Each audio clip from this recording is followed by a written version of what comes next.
Everything going good today? Yeah. Yeah? Gave some tests this morning. Seemed to go well. Not all bad, is it? No, go back over it with the kids tomorrow and then make sure they understand problems they might have had and see if we can find solutions. Good, good. Yeah. Well, first off, thank you for letting me come in and observe you yesterday. No problem. I really appreciate it. I appreciate you taking the time out to meet with me today and Yep. so we can review this. What we're going to do is the format we're going to follow is I'm going to ask you some questions about the conference. I'm going to ask you what you think went well, things that you planned on and that you executed well and you thought went well overall. Then I'm going to ask you some things that didn't go so well, things that you thought you didn't quite get the mileage out of that you thought you would. Then I'm going to talk to you about an area that I think you can stretch a little bit, maybe work on in the lesson, something that can be improved for next time. Mm-hmm. And then we're going to go over an area that I thought you did really well, something that you really executed well and really was kind of the highlight of the lesson. Then I'm going to ask you to kind of go over each of the things that we talked about and recap, and then we're going to be done. So sound all right? Yeah, perfect. All right. So obviously when you're planning this lesson, you plan several different pieces to it, several different parts. What do you think went well? What did you, in your planning, what went as well or maybe better than expected for your lesson yesterday? Well, I think just in terms of how it worked out, it provided the kids with an opportunity to review for the test, and it provided them with an interesting and engaging way to review rather than just me saying study period for the upcoming test. Sure. So I think the kids like it. It provides, once we create an atmosphere in here of community, it allows us to do stuff like that. Do you use that Jeopardy game often? Yeah, that or something along the lines Yeah. of that. We'll do Jeopardy. I have a Who Wants to Be a Millionaire situation that's very similar. So The kids seem to be really Yeah. engaged in it. And yeah, really the like interactive games. the hook of what you were doing. Correct. So Yeah. that's excellent. Anything else that you thought went well? Um, the kids were behaved enough where it seemed like it wasn't too out of control or anything like that. Mhm. And again, that's just part of the atmosphere that I try to instill pretty much every day, Okay. so we can do stuff like that and not have things be out of control or kids feeling like they're not able to participate. What is some things in your lesson that, as you're planning it, you plan and you always see kind of how you want it to go? What are some things that maybe didn't quite go so well? Some things that you didn't quite get as much out of as you wanted? Mm-hmm.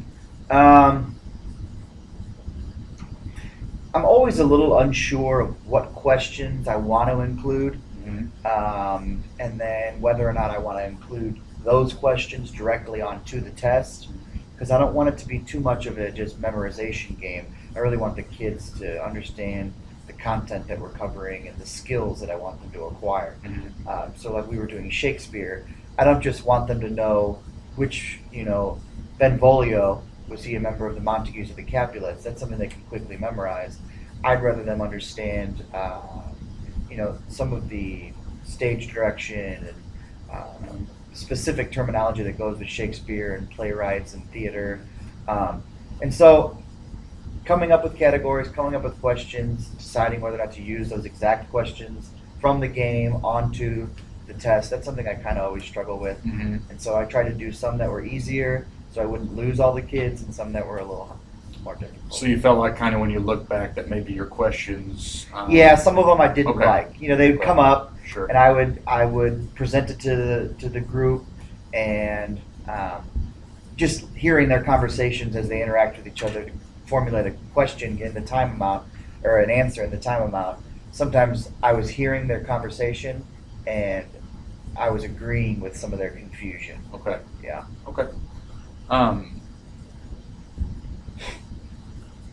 First off, let me say I know that balance. That balance is difficult. Mm-hmm. As an old social studies guy, we used to play Jeopardy a lot, and that is difficult. It is difficult to say, yeah, you don't want them just to remember places or people. You want them to kind of take up the depth of knowledge, to use the Correct. education term. You want it to be higher. You want to be 2, 3, 4, not just 1. And that can be difficult with a review game like that.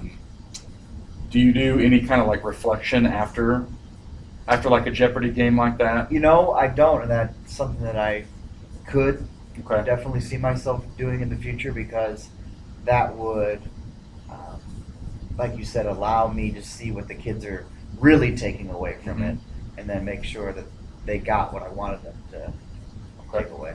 An area that of just a lesson that maybe could be stretched a little bit better, an area that I observed would be, I felt like you broke up into teams, which is great. Having kids working together is great. I felt like there was times when a few of the kids seemed to dominate the game. A few Fair. of them seemed to, you were hearing from the same kid over and over, and I felt like there was, and not everybody. Don't get me wrong. It's not talking about a wide blanket. I'm talking 2 or 3 individuals, but 2 or 3 individuals felt like didn't get quite as much out of it as others.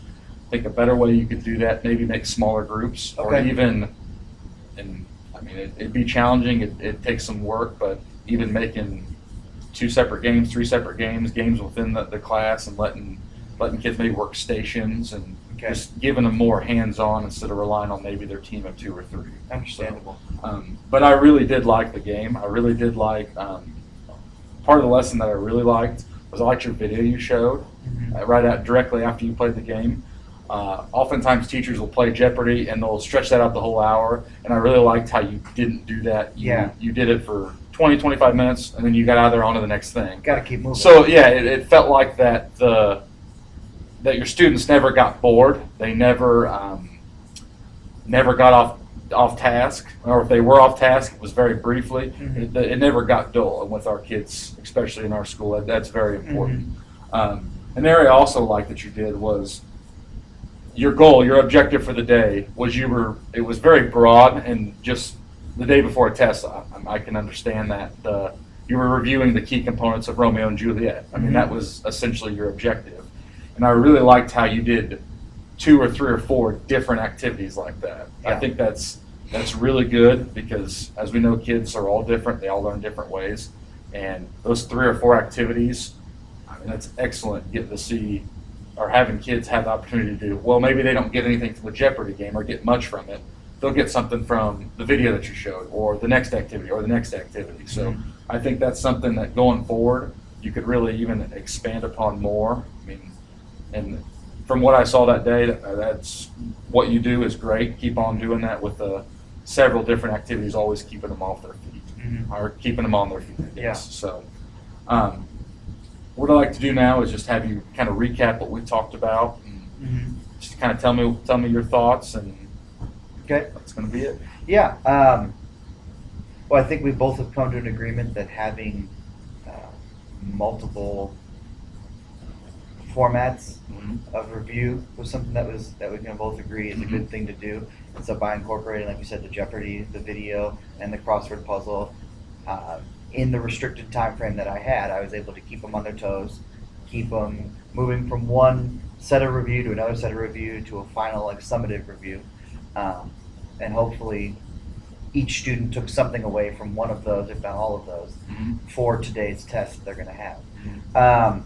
And then we talked about one aspect that I could potentially, just my struggle that is coming up with the perfect questions for review, where you don't want to spoon feed the children and the students the answers, where they can show up, write down all the review questions and write down the answers and be able to, put those together the next day. But it is difficult to also come up with questions that are meaningful on review days. Something that you would like for me to focus more on is just making sure that every kid can stay on task and stay involved specifically for the Jeopardy element.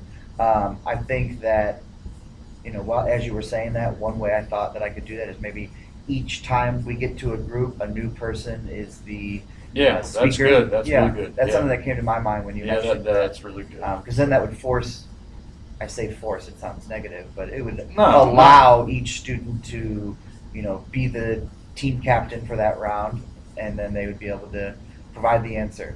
So I think that's I don't think of that force as a negative, though. Yeah. I think that's effective, though. Yeah. I mean, you're on the spot. It's Mhm. you need to. I mean, you need to be involved. It kind of keeps them involved. So, Yeah. And let me also say, I meant to add this earlier, that you have outstanding rapport with your students. You can tell that they really enjoy being in here. That you kind of keep it light but Mhm. serious at the same time. Yeah. And for our kids, for high school kids, I think that's really important. You Yeah. have to have that balance, and not everybody can do that. You do a good job with that, and I think that overall helps, and you can definitely see it just from one lesson. So, Excellent. Thank you. Again, let me say thank you for letting me come in. I really appreciate No it, and look forward to meeting with you again sometime, all right? Awesome. Thanks, buddy. Thanks, sir. Yep.